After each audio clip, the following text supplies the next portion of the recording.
ಕೊನೆಯದಾಗಿ ಈ ಪ್ರಕರಣದ ಬಗ್ಗೆ ಸರ್, ಯಾಕಂದ್ರೆ ಈಗಾಗಲೇ ಬಹಳ ಸ್ಪಷ್ಟವಾಗಿ ರಾಜ್ಯದ ಜನತೆಗೂ ಕೂಡ ಗೊತ್ತಾಗ್ತಾ ಇದೆ ಸರ್. ಇವತ್ತು MLA ರವಿಕುಮಾರ್ ಗೌಡ ಅವರು ಸುದ್ದಿಗೋಷ್ಠಿ ನಡೆಸಿ ಒಂದಷ್ಟು ಪ್ರಶ್ನೆಗಳನ್ನ ಕೂಡ ಕೇಳಿದ ಮೇಲೆ ಜನರಿಗೂ ಕೂಡ ಒಂದು ಕ್ಲಾರಿಟಿ ಅನ್ನೋದು ಸಿಕ್ಕಿದೆ ಸರ್.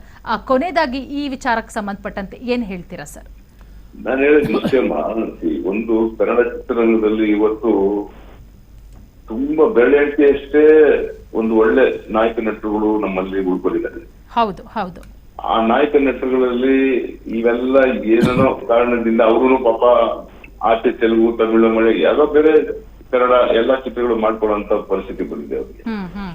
ಅವರು ಇರೋದ್ ನಮ್ಗೆ ಈತ ಒಬ್ಬ ದರ್ಶನ್ ಒಬ್ಬ ಇಲ್ಲೇ ಕನ್ನಡ ಚಿತ್ರಗಳು ಮಾಡ್ಕೊಂಡು ಇಲ್ಲೇ ಚಿತ್ರಗಳನ್ನ ಮಾಡ್ಕೊಂಡು ಇದು ಮಾಡ್ತಾ ಇದ್ದಾರೆ. ಸೊ ಇವ್ರನ್ನು ಇದೇ ತರ ಮಾಡಿ ಎಲ್ಲ ಅವ್ರ ಮನೆಯವರಲ್ಲಿ ಯಾವ್ದಾದ್ರು ನಾಯಿ ಕೊಡಬೇಕು, ಇವ್ರು ಕರ್ಕೊಂಡೋಗಿ ಸ್ಟೇಷನ್ ನೀವೇ ಬರ್ಬೇಕು ಅನ್ನೋದು, ಪ್ರತಿಯೊಂದಕ್ಕೂ ಇವ್ರನ್ನ ಟಾರ್ಗೆಟ್ ಮಾಡೋದು ಎಷ್ಟು ಸರಿ ಅನ್ನೋದು ಒಂದು ಬೇಜಾರಾಗುತ್ತೆ. ಎರಡನೇದು, ಒಂದು ಚಿತ್ರ ಬಿಡುಗಡೆಯಾಗಿ ಒಂದು ಹಿಟ್ಟಾದ್ಮೇಲೆ ಆ ಒಂದು ಚಿತ್ರದ ನಾಯಕನ ಒಂದು ಪಾತ್ರ ಏನಿರುತ್ತೆ ಅದನ್ನ ತುಂಬಾ ಜನ ನೋಡಿದಂತ ಆಡಿಯನ್ಸ್ ಏನಾಗುತ್ತೆ, ಪ್ರೇಕ್ಷಕರ ಮನದಲ್ಲಿ ಉಳಿದೋಗ್ಬಿಡುತ್ತೆ.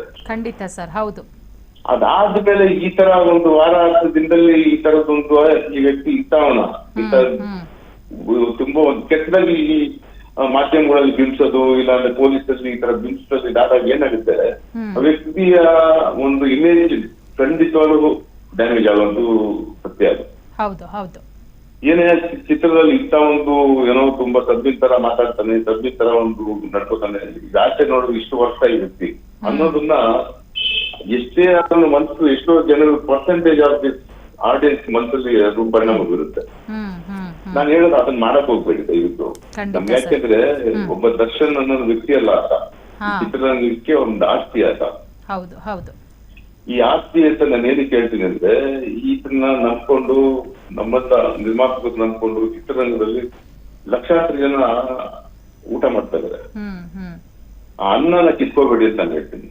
ಖಂಡಿತ ಸರ್, ಖಂಡಿತ ಖಂಡಿತ. ಅನ್ನ ಕಿತ್ಕೋಬಾರ್ದು. ಎಷ್ಟೋ ಜನ ಒಂದ್ ಚಿತ್ರ ಬಿಡುಗಡೆ ಇವಾಗ ನಿಮ್ಗೆ ಗೊತ್ತಲ್ಲಮ್ಮ, ಒಂದ್ ಪಿಕ್ಚರ್ ಇಷ್ಟ ಆಯ್ತು ಅಂದ ತಕ್ಷಣನೇ, ಒಂದ್ ಪಿಕ್ಚರ್ ಬಿಡುಗಡೆ ಆಯ್ತು ಅಂದ ತಕ್ಷಣ ಎಷ್ಟೋ ಸಾವಿರ ಜನ ಲಕ್ಷಾಂತರ ಜನ ಊಟ ಮಾಡ್ತಾರೆ. ಹೌದು ಸರ್, ಹೌದು ಹೌದು.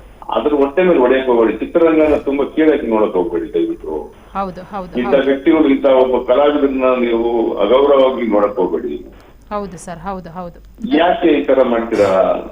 ಈಗ ನಮ್ಮಲ್ಲಿ ಎಷ್ಟು ಜನ ಇದಾರಮ್ಮ, ಆತನ ದರ್ಶನ್ ಅವರಿಗೆ ಒಂದು ಅಭಿಪ್ರಾಯ, ಆ ಹುಡುಗರೆಲ್ಲ ಬೆಳೆಸ್ಬೇಕು, ನಂತರ ಒಂದು 8 ಜನ ನಾಯಕರಾಗ್ಬೇಕು ಹುಡುಗರೆಲ್ಲ ಅಂತ ಆಸೆ ಪಡ್ತಾರೆ ಅವರು. ಅವ್ರನ್ನು ಅವ್ರ ಮಗಕ್ಕೂ ಮಸಿ ಕೊಡೋದು, ಅವ್ರ ಇಮೇಜ್ ಡ್ಯಾಮೇಜ್ ಮಾಡಿದ್ಮೇಲೆ ಎಲ್ಲೋ ಯಾರೋ ಒಬ್ಬ ಚಿಕ್ಕ ಹುಡುಗ ಬೆಳಿತಾರ ಹುಡುಗನಿಗೆ ಪ್ರಮೋಷನ್ ಮಾಡ್ತಾರೆ, ಇಲ್ಲ ಆಡಿಯೋ ಫಂಕ್ಷನ್ ಹೋಗಿ ಅವ್ರ ಬಗ್ಗೆ ಆ ಚಿತ್ರದ ಬಗ್ಗೆ ಮಾತಾಡ್ತಾರೆ. ಅವ್ರೆಲ್ಲೋ ಒಂದು ಚಿತ್ರ ಮಾಡ್ಬೇಕಾದ್ರೆ ಒಂದು ಗೆಸ್ಟ್ ಕ್ಯಾರೆಕ್ಟರ್ ಮಾಡ್ತಾರೆ.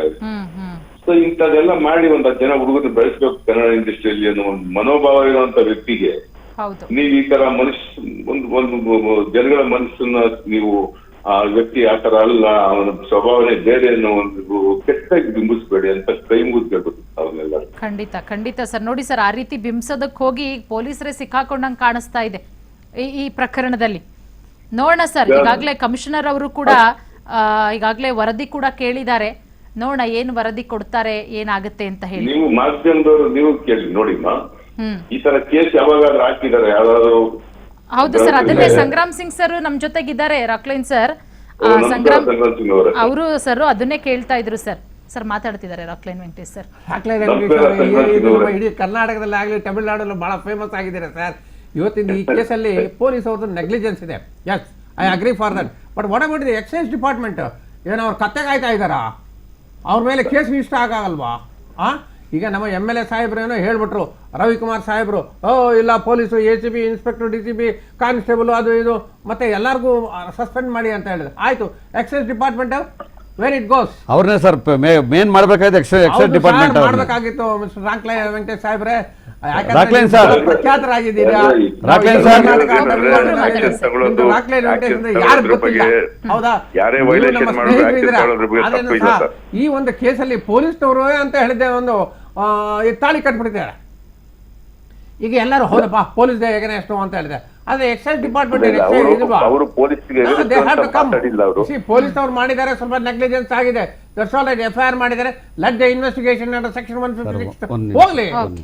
ರಾಕ್ಲೇನ್ ಸರ್, ನಮಸ್ಕಾರ ಸರ್. ಅರುಣ್ ಪರಮೇಶ್ವರ್ ಅಂತ ಸಾಮಾಜಿಕ ಕಾರ್ಯಕರ್ತ ಮಾತಾಡ್ತಾ ಇದ್ದೀನಿ ನಮಸ್ಕಾರ ಸರ್. ನಮಸ್ಕಾರ ಸರ್. ಇದ್ರ ಹಿಂದೆ ಯಾರೋ ಷಡ್ಯಂತ್ರ ಇದೆ ಸರ್, ಯಾರು ಅಂತ ಗೊತ್ತಾಗಬೇಕಲ್ಲ ಸರ್? ಎಲ್ಲ ಗೊತ್ತಿದೆ ಸರ್, ಎಲ್ಲ ಗೊತ್ತಿದೆ, ಒಂದೊಂದಾಗಿ ಬಯಲಾಗಿದೆ ಸರ್. ಅಲ್ಲ, ಇದು ನಿಜವಾಗ್ಲೂ ಇದು ಖಂಡನೀಯ ಸರ್. ಯಾಕೆಂದ್ರೆ ತಾವು ಒಂದು ಒಳ್ಳೆ ಚಿತ್ರ ಮಾಡಿದ್ರಿ, ಇಡೀ ರಾಜ್ಯದಲ್ಲಿ ಪ್ರತಿಯೊಂದು ಮನೆಯಲ್ಲೂ ಕೂಡ ಈ ಚಿತ್ರದ ಬಗ್ಗೆ ಚರ್ಚೆ ನಡೀತಾ ಇದೆ. ಅಂತ ಸಮಯದಲ್ಲಿ ದರ್ಶನ್ ಅವ್ರಿಗೆ ಮುಖಕ್ಕೆ ಮಸಿ ಬಳಿಯುವಂಥದ್ರಲ್ಲಿ ಇದ್ರ ಹಿಂದೆ ಇರೋದು ಯಾರು ಅಂತ ದಯವಿಟ್ಟು ಅದು ಬೇಗ ಈಚೆಗಡೆ ಬರಬೇಕು ಸರ್. ನಮ್ಮ ಒಂದು ಇದು ಆಗ್ರಹ. ಬರುತ್ತೆ ಸರ್, ಖಂಡಿತವಾಗ್ಲೂ ಬರುತ್ತೆ, ಬರದೇ ಎಲ್ಲೂ ಹೋಗಲ್ಲ, ಅದು ಬರುತ್ತೆ sir. Okay okay, Thank you, thank you sir. Thank thank you. You Rockline Thank you, sir. Sir, ನಮ್ಮ Thank you, ಜೊತೆಗೆ sir. ಮಾತನಾಡೋದಕ್ಕಾಗಿ. ನಮಸ್ಕಾರ. Thank you so much sir.